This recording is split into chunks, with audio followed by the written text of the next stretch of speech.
Hello everyone. I wanted to give you a quick kind of guide through today's notes. So today we are doing the linear modeling word problems. A reminder, you do have homework tonight. That's page 81, 1 through 11 odd, and then also number 21. So if we go ahead down to the word problem page, I'm just going to kind of help you get set up on a couple of them if you find yourself getting stuck. If you've already worked on them and you did, checked your answers and did an awesome job, then great. They're not too challenging of word problems. There's only 3 of them. The first one's where I really kind of want to help you out because it's a little tricky as far as deciding if it should be an increasing, decreasing, or type of problem, anything along that lines. So if I read this word problem to you, it says terminal velocity of a skydiver is 54 meters per second. Model of the height of the skydiver Y jumping out of a plane at 600 meters in terms of seconds after jumping. They basically want you to write a linear equation that models this. So right off the bat, it says that the height of the skydiver is going to be our Y. So we can go ahead and define our Y. And that's going to equal the X's seconds. So think of this kind of as a Y equals mx plus b type problem.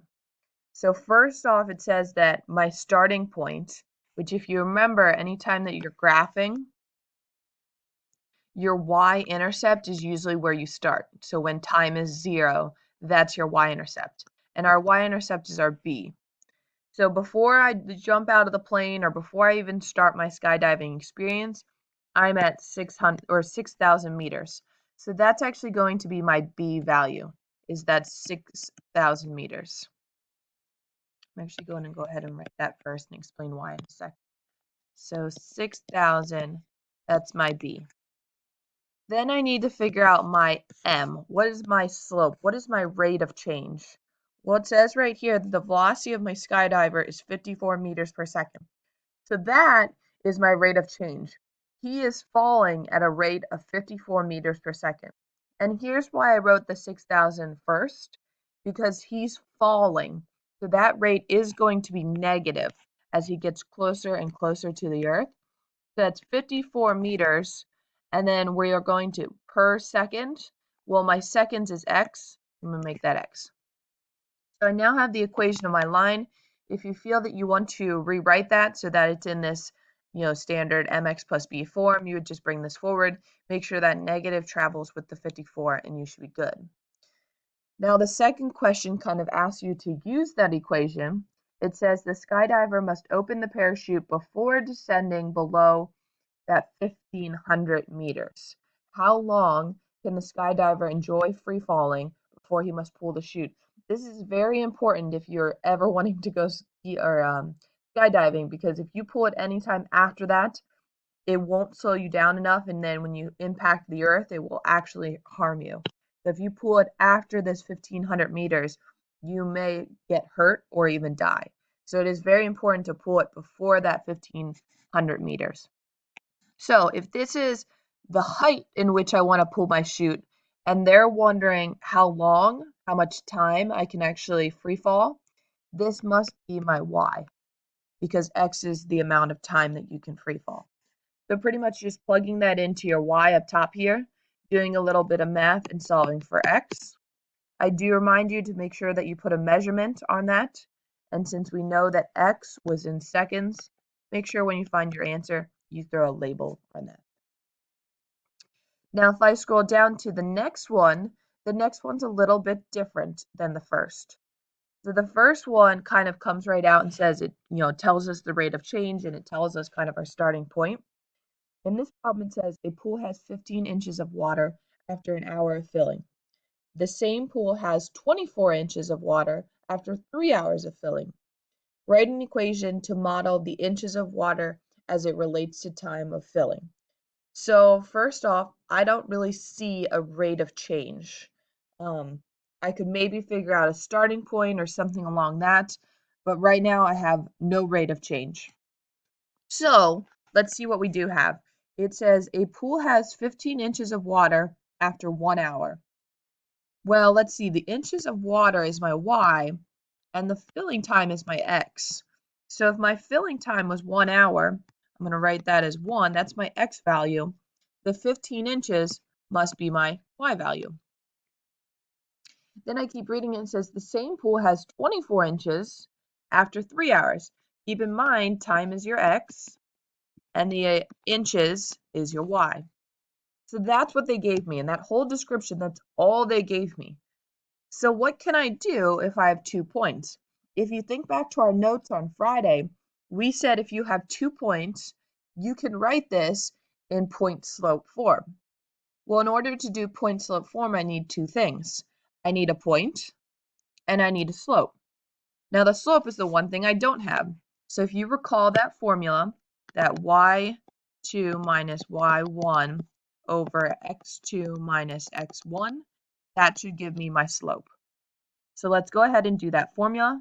That's going to be 24 minus 15 over 3 minus 1. Calculating that, that should give you a 9 over 2 equals my m.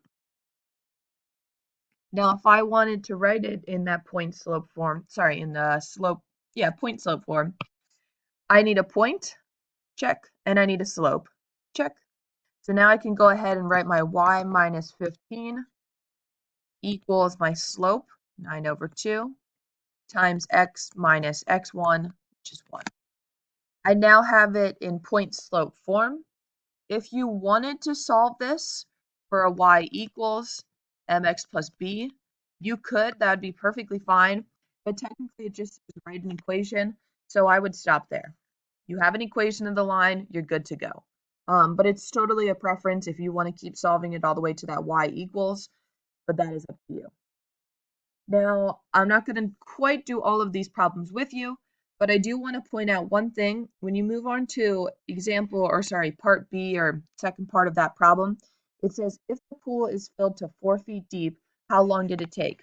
So right off the bat, you know how long we're looking for the x. What does x equal? You don't know. But I do want you to be careful because a lot of times people dive right in and they're like, oh, this must be my y then because, y is the inches of water. But right there, you should catch yourself. This is inches of water. Y is inches of water. This is feet. This is actually not your y value because it's in feet. So make sure you convert that feet to inches first. So 4 feet is equivalent to 48 inches. So knowing that information, now we know what my y value is, 48 inches, and we can go ahead and plug it into our equation. If you plug it in up here, make sure you carefully solve for x. If you plug it in for here, you just have to bring the b over and divide by m. So just be mindful of that. You're always looking at the units and making sure the units are proper. And number 4, it comes right out and says that you have 4 hours of filling done. What is the depth of the water? Well, time up here in both of these examples, we did have hours. So that's perfectly fine to just straight up make that your x. And you are solving for y. Okay, so that helps you get started with number 2. And then finally with number 3, not much to be said here because it is very similar to number 2. It says that the length is going to be your y and the mass is your x. So looking off at the beginning, it says a spring has a length of 8 and a 22 gram mass. So I can write that as 20 gram mass. 20 and 8. And if you keep reading, it says each additional gram stretches the spring another 0.15 centimeters. But that's actually not a point. That's just kind of some additional information. How can we use that additional information? Because it says for every additional gram, so let's say that I add 1 gram and make it 21 grams, then would I know the length of the spring? The answer is yes, because the spring is an additional 0.15. So originally 8 centimeters and an additional 0.15. So just kind of taking that information, I increase the grams by 1. That stretches the spring an additional 0.15. This is actually a physics question that you might see in a physics class. So if you are taking physics or plan to ever take physics, understanding kind of this approach can be very helpful. So now that you got 2 points, go exactly what you did in number 2. You're going to have that y2 minus y1 over x2 minus x1 equals m. Find your equation. Same thing in example, part B and part C.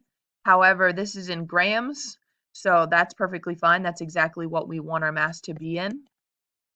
And then down here, this is centimeters. That's exactly what we want our length to be in.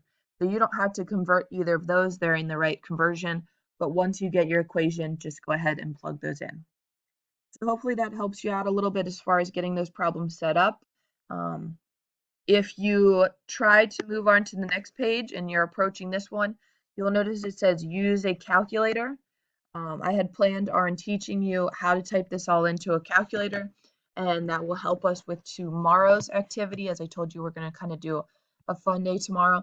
If you have time and you want to try this calculator tool out, you can follow the steps. It's under the answer key. So if I switch under the answer key, and I scroll down, here's the answers to the word problems. So you can check those out when you're all done the problems. Make sure you got the right answer. But here's kind of the steps. And like I said, I plan on walking you through this tomorrow. But you can see the different steps in the calculator that you should be taking.